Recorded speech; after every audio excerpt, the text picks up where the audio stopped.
Anu jam wala sampun pinangkani. Mas Gadang sembah nuwun, Mas Gading. Nggih, sembah nuwun nggih, Mbak. Inggih, sami-sami. Piye? Wah, iki enten pemundutan iki. Saking Pak D Putra Dikari Gina Baladewa. Niki sepurane le Pak D ketiduran. Pak D request pangkur Wirama Lamba, mengko paring tali asih 1 juta. Nggih Pak D siap. Tak transfer ning rekening Mas Gunawan le 1 juta. Nggih Pak D matur sembah nuwun. Sampun masuk. Niki request pangkur Wirama Lamba. Kuwi kepiye kuwi? Pangkur ya? Iya, wis kuwi pokoke. Orang ya ora ngerti jak aku iki ya. Iki monggo. Iki piye? Nggo sebo niki. Oh liane berarti. Mengke sekalian sebo berarti. Nah, saiki arep ngopo niki, Jal? Yo. Piye nek misale Bubuk milih salah siji. Ya.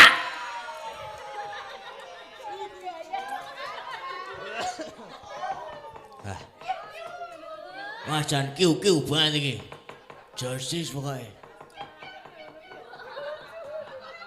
Kayak kok do kiu-kiu kayak ngapa ya kayak iki? Wah. Yo pangkur yo. Oke, nggo ndawake wektu.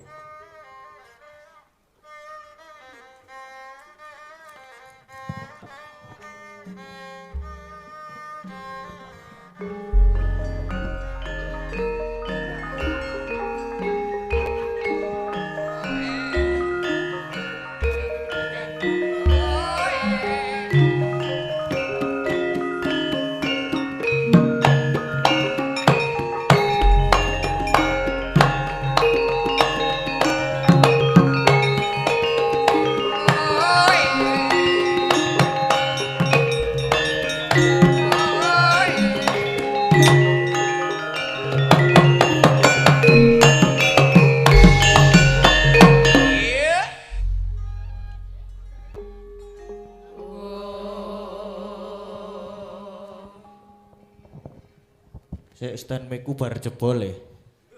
Kusik. Nah, pun. Ya iki wah ini dia. Khusus buat Tole Gading Gadang wis tak transfer marang rekening ibu le 1 juta. Wah matur sembah nuwun nggih Pak D. Wah jan iki ya senyum banget aku nek ngene iki ya to. Senyum pringas-pringis dhewe monggo. Lah ketemu kok nek dijaluk duite, Bu, endi Bu sing ditransfer Pak D? Gina Baladewa. Wah ya wis tak go blanja. Sanggo bayar sing kuwi mobile barang. Wis tak go blanja. Wah. Iya ora apa-apa. Jane yo pahit. Ora apa-apa ya. Ya ora apa-apa ngono wis. Khusus kuwi. Khusus apa? Nggo ibu. Ah tulisane khusus nggo Tole Gading iki. Tutu tinggo ibu. Ayo ning ya diwenehke ibu. Heeh, ya ngono nek ngono kuwi iki bisa diterima ngono lho. Ah saiki arep ngopo? Sik. Wis paling bener bobok mau kae kok. Iki nyambut gawe ya malah bobok. Heeh, Ding. Senane Mbah Geter aku ndak anu. Nggih, Mbah nggih. Apa ya? Aku kok bingung ya iki. Sing gayeng-gayeng ngono lho. Apa sing gayeng iki? Ayo coba mikir kuwi. Kuwi sirahe gedhe kuwi nggo mikir kuwi. Wong kok mah nyerah-nyerah aku, Jeng. Glut wae. Iki jam piro lho, Gong? Ya sak anu lah. Apa jenenge? Oh, saya suwi ding sak lagu-lagu itu 3 lagu no. Ayo kemeng. Biasane iki yo ping 3. Nek ngumbah beras. Sosok ya ping 3, sosok ya luwih, ngono kae lho. Wah, iki ana WA iki. Sindane malah Madiang, Mas. Waduh. Wis ket mau iki le WA jebul. Sik jam piro iki? 12.19 ya wis mau. Yen ana wektu request apa iki? Loro Bronto. Oh nggih siap Pak D. Loro Bronto. Ki sapa iki sing anu? Sing nembang. Sapa? Wah, sono sautan-sautan. Iku. Nah, berarti Mbak Ika. Nggih, moga Mbak Ika moga. Bawani mboten ayo aku deh.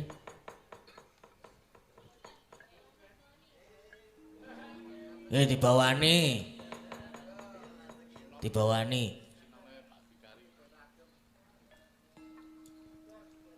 Moga, Mbak.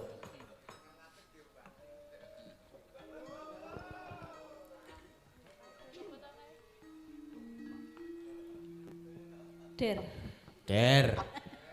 Bawani nggih Mas. Nggih. Ding. Bawa sinom. Nggih, matur nuwun Mbak Ika. Nggih. Saiki arep ngopo? Iki wis ganti bagon barang ya aku iki. Sik. WA to, sapa ngerti ono sing WA mlebu meneh. Wah iki, sik. Sisa kuota Anda. Waduh. Wah, Jan. Wis ora ono. Apa jenenge? Pemundutan meneh iki aku ya bingung ngarep lagu apa nembang-nembang apa iki. Piye arepan iki? Wah, aku kok pengen bubuk wae. Apa, Dang? Apa? Apa to? Ayo apa aku ki takon kowe. Apa? Sing gayeng. Ngadeg apa piye kowe? Ayo. Loh, malah sing ngrebab request magneti. Apa diduetke wae? Duetke. Oh iya ding esuk mayang, esuk kiprah.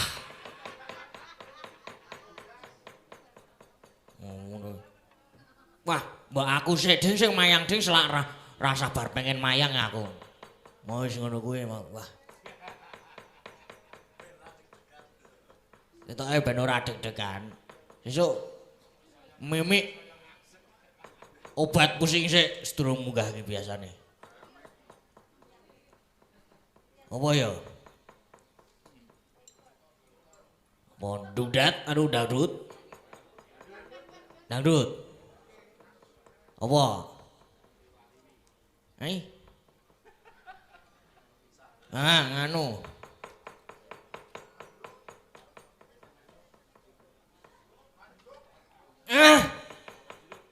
Taman Jeruk. Niku. Jan, wah. Sing ngedram. Duja. Ora.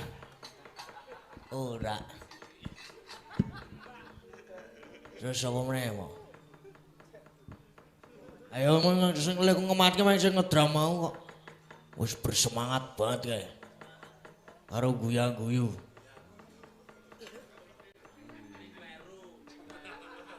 Seneng guyang-guyu ngedram mongko seru to, kleru lah. Kuwi jane. Ya wis biasa nek wis biasa. Heeh jane. Kleru sithik ki ora apa-apa. Engko yo dipaske to nek wis kleru.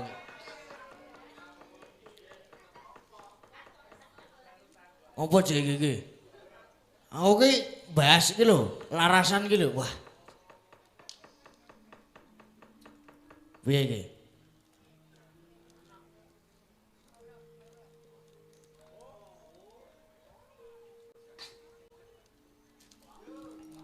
Vespa lewat, Truk. Vespa dasmu. Apa kae, Mam? Bapak ngono kok. Ngopo? Nguyuh, Kang. Nang kene wae.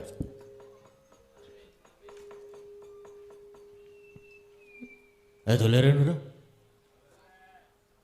Leren. Ayo, Dono. Ngopo iki? Piye nek dhewe to sak tembang meneh sak gendeng-gendeng meneh ngono gak ora apa-apa jane iki. Ngerti wis ora kowe? Ngerti wis ora? Ayo kene kono. Wis tuku sampurna aku. Weh, tenane.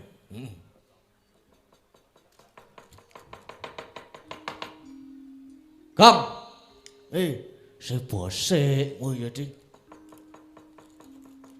Wis iki arep rono tenan iki. Heeh no. Ya saya kae bapak kae wah dhewe mesakake ya dikancani. Heeh dikancani. Tunjung Bang Trate.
alon tata lenggahira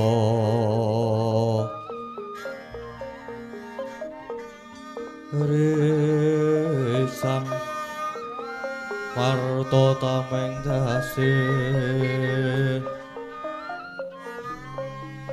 wisuda andana raras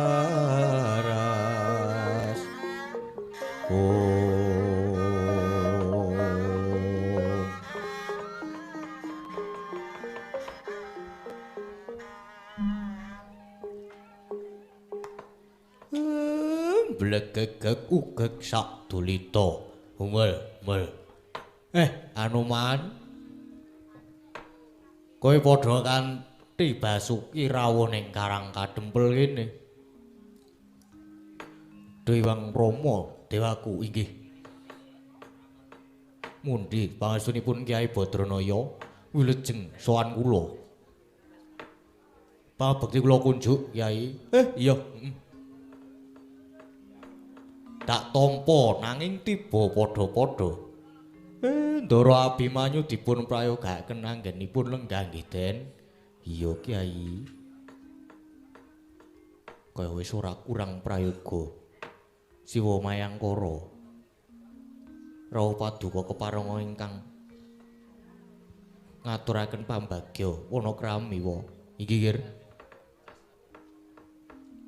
Kula tampi dawah sami-sami lan pamujinipun Angger Abimanyu wilujeng lampah kula.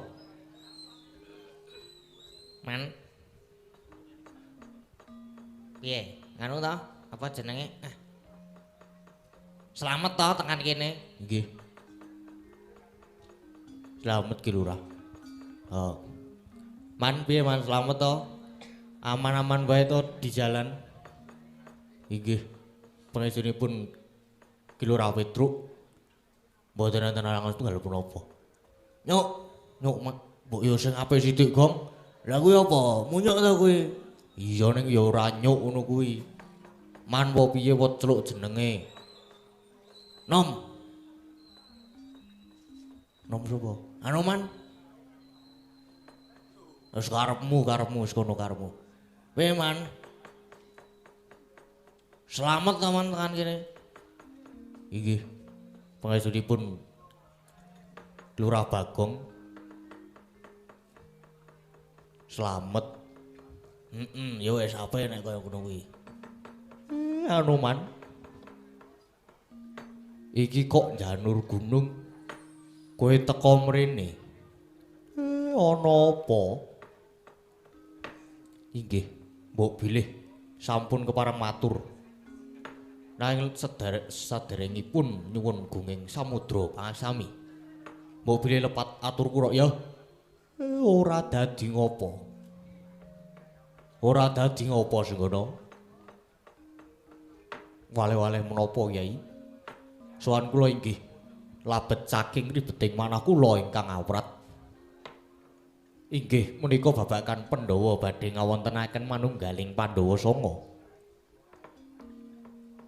Manut dawuh kula inggih kedapuk minangka dados jangkepipun Pandhawa Sanga nanging Kyai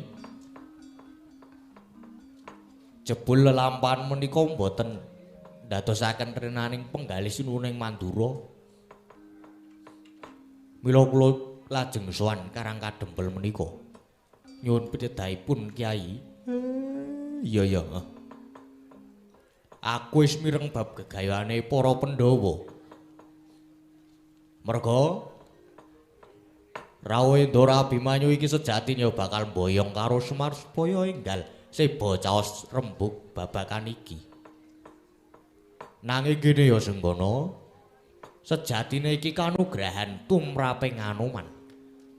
Dene tetep direngkuh dening Pandhawa nyatane kuwi ya kedapuk dadi geneping Pandhawa Sanga.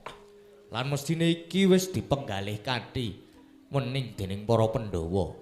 Merga apa? Anoman, kowe kuwi wiwit jaman Suwitana ngersaning Sri Rama Wijaya mbiyen.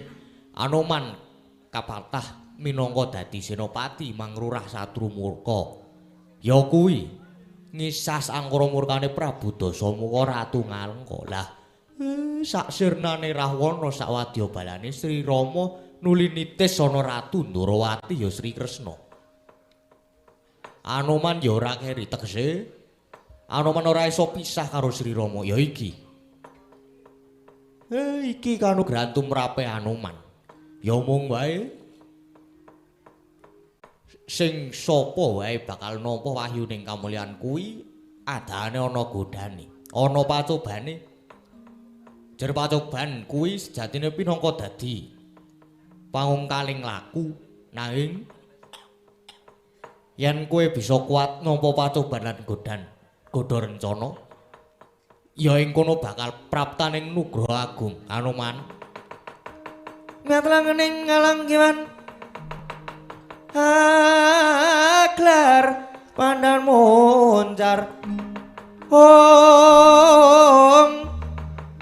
Tenon ler kakonang surem sorote tan badang kasor lan pacaring wurnaming kekono dasare mangsa katiga Duh Kyai biar padang trawangan dupi kula nampi dawuh pengendikanipun Kyai Semar lajeng cumadung dawuh Kyai Anoman nganggo kapitayan sing tak kandhake mau mula selak diarep-arep dening para Pandhawa. Gage kowe saiki enggal manunggal karo Pandhawa lan Sri Kresna ing Amarta. Semanten ugi Ndara Abimanyu ugi enggal kundur. Mangke kula inggih sumusul. Inggih yen mekaten nyuwun pamit nyuwun pangestu Kyai. Aku uga nyuwun pamit nyuwun pangestu Kyai Semar. Nggih sing padha praetna ngati-ati Nala Gareng Petruk Bagong kowe uga padha nderekke Ndara Abimanyu. Oh nggih, sedika Pak. Nggih, sedika Pak.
saya Indriyaksa sara maruta Om Pawana gana maragana samirana lan warayang Panca bayu isian magulingan lima Poceng iblis lat padha cek-cekan satriya mandheg dhisik tak takon sapa jenengan ndi omah sapa jenengan ndi omah buta mung takon wae tanganmu srawean idumu pating ciprat ababmu mambu abacin kowe takon marang aku genti aku takon sapa prajaanmu lan ngendi dang kamu takon durung gelem ngaku malah genti takon malah tata junjung junjung buta apa abamu mapan sing ana ngarep aku dudu dewa ya aku yaksa andane Sinuwun Prabu Sukma Lawung jenengku Tidya Pecah Nyawa ganti kowe ngaku sapa jenengmu Raden ora ana jeneng nanging kekasih ingkang sumanding suthik keseser sing dadi pasamu apa abamu mapan mengkono ya sapa kekasihmu Den Satriya Tanjung Anom Raden Abimanyu ya Raden Angkawijaya ya Jaka Pengalasan Raden Angkawijaya Jaka Pengalasan jenenge akeh apik kabeh Raden Najang botol lakumu arep menyang ngendi Den ngetutke jumangkaing suku kedheping netra lan budi pengangen-angen ora kena bacut kudu bali ora ana gawar kendheng kang ngalang-alangi lakuku ndas Putapati nyengkelek ndak sampar ndak sandung kaci dhuwur kurang dhuwur aji gunung Mahameru kaci sugih japa mantra ora sudi beguru batang ing buta babu wani dening aku apamu sing tau dene babu kopat kabeh kaya lo tapahan kekejro kaya manuk brancaan lena pangindhamu tak sabetke kemuda sumyur kandamu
Bojleng iblis lanat padha jek-jekan.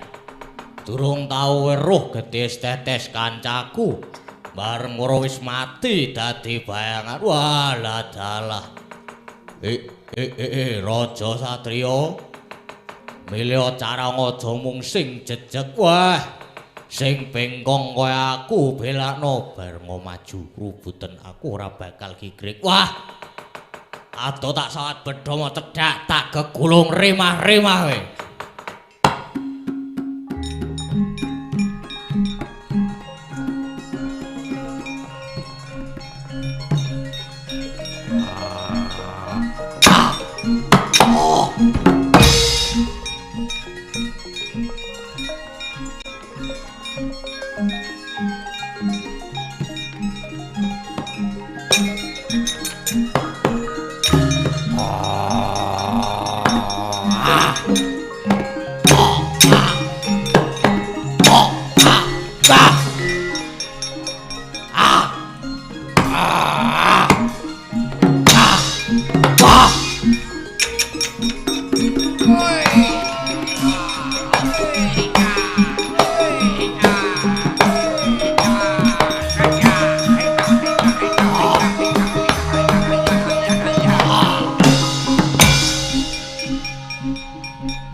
Ngopo? Ayo, nyo.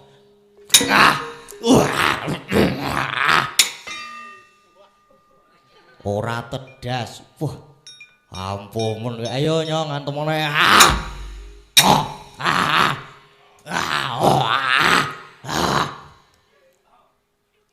Kowe nyokot apa iki? Woi. Ora tedas. Biasane ora dicokot. Wah, sapa jenengmu?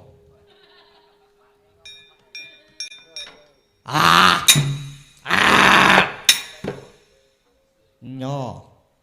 Us. Sepak gundulmu. Ut. Jebleske, ya ut. Ya cekluke. Udus tarik jiatos.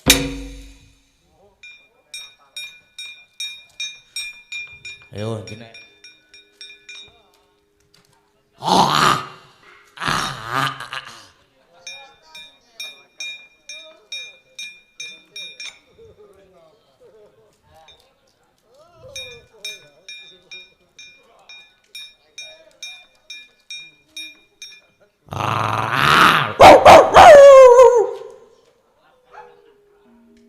Mau tidak we mangsane.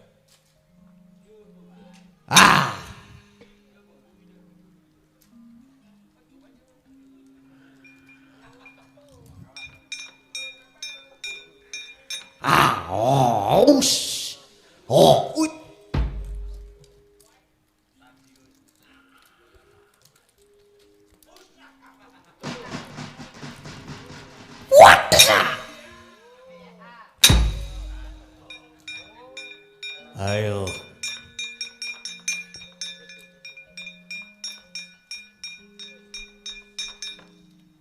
Panai goreng nih panai.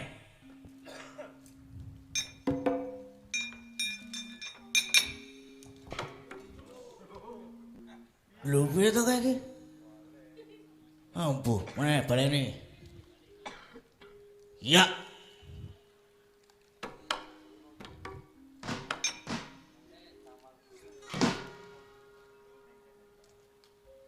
Entek tenaga kae iki.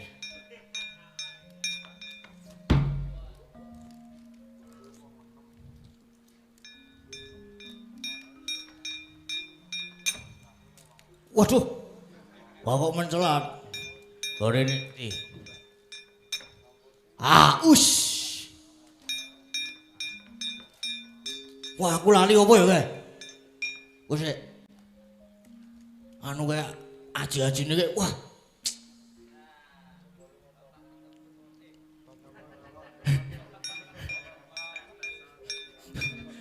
Bawa meteng tua anu. Ah.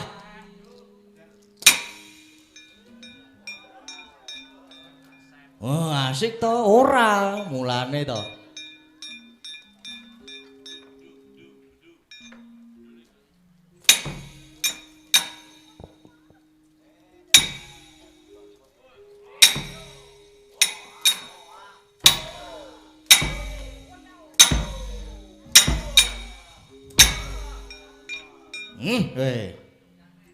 Moh. Bisa aneh.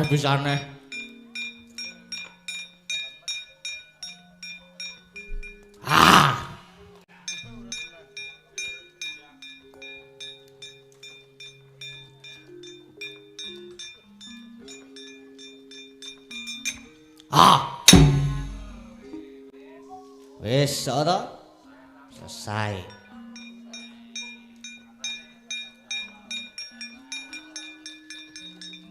Ndara Abimanyu niki butane pontek ndara ajeng pripun ndara? Monggo dhisik Petruk. Lagi es teh. Wah. Pahit. Angkring napa, Den? Iya, Petruk. Es teh tunggal nggih, Den. Napa kopi-kopi ngaten? Ya wis, ayo gek mangkat meneh. Wah, pahit. Niki butane pun wah, dalane wis lurus guys dibabati kalih garing gan. Ya wis. Monggo Ndara.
lintang wus panjerahina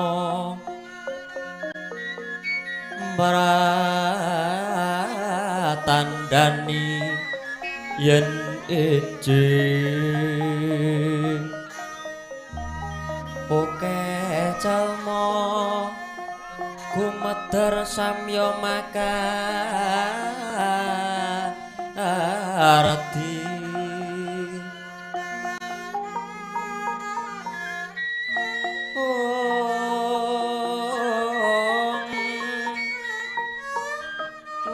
buka mretandramu ripe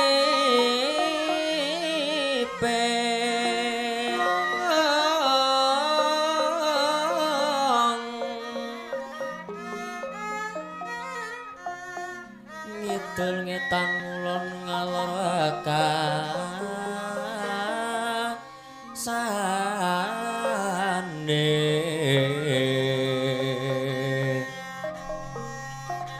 wetata kengcung jor atine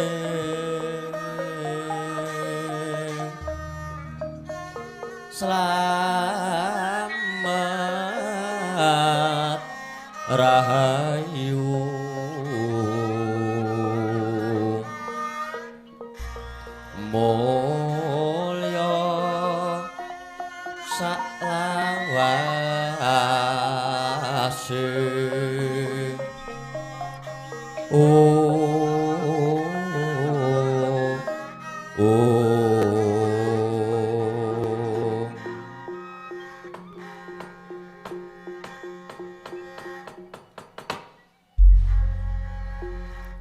Duh Koko Prabu Ndorowati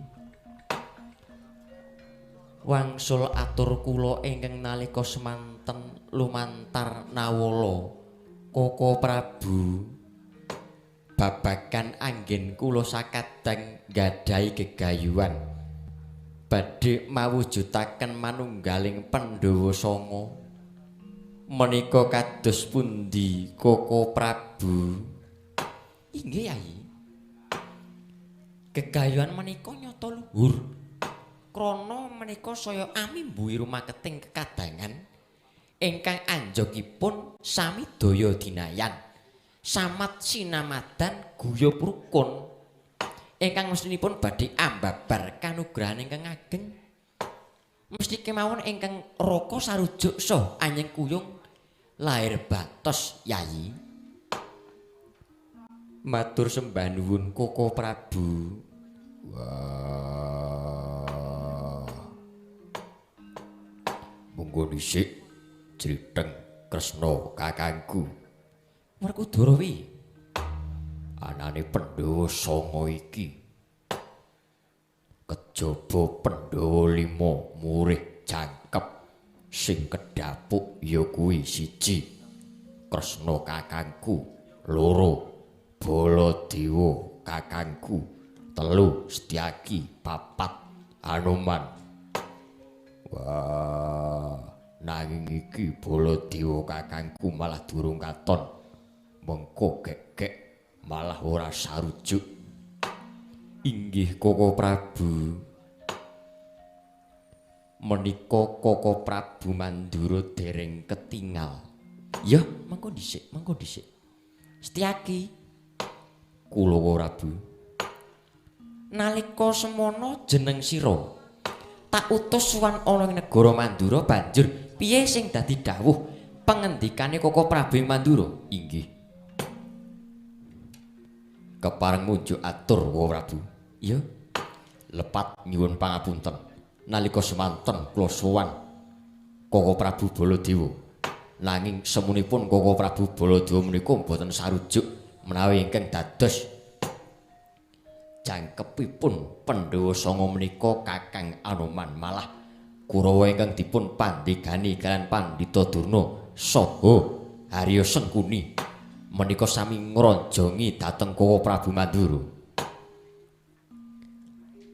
Ngantos kula dipun tundhung kaliyan Koko Prabu Baladewa, kula malah lajeng sowan wonten Kendali Sada Usana Sawetawis kula lan Koko lan para putra kala wau sami bandayuda kalian para Kurawa Koko Prabu. Sakmunduripun para Kurawa Koko Prabu Baladaya ingkang majeng kan duka-duka sedaya para putra kalebet kula trimah sumire sawetawis. Nanging Kakang Hanuman mah lajeng oncat menika Koko Prabu. Meraina semubang iwang haruna kadinetraning uga rapuh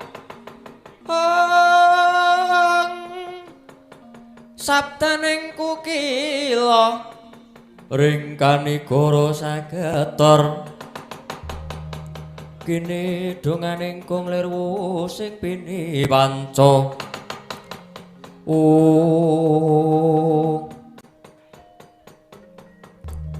Duh Koko Prabu, menapa badhe cabar gegayuhan badhe manunggalaken Pandhawa Sanga?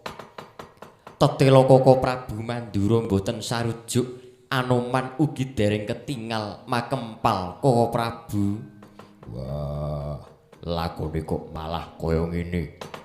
Piye Kresna kakangku? Wis Yai Sena. Iki underaning perkara mung kari ana ing Anoman lan Koko Prabu Mandura. Mula ditunggu wae. Duh sinuwun, kula ingkang sowan sinuwun.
Saha Sinundarawati.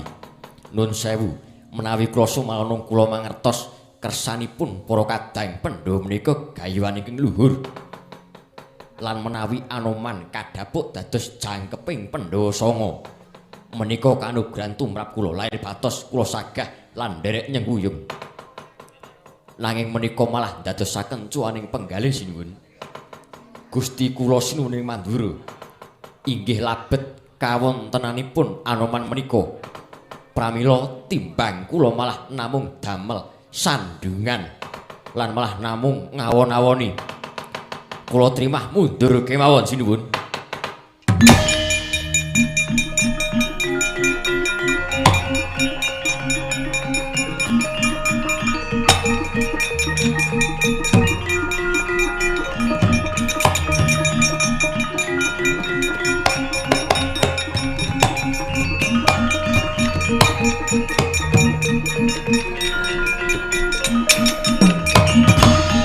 Petruk sowan mlayu-mlayu ana apa?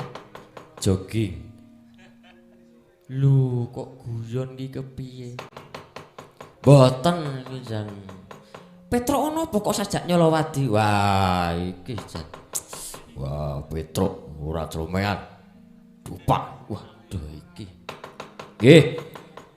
Matur wonten ngersanipun Sinuwun Punta. Sinuwun Kresna Ndara Werkudara lan sedaya kemawon. Bilih salebet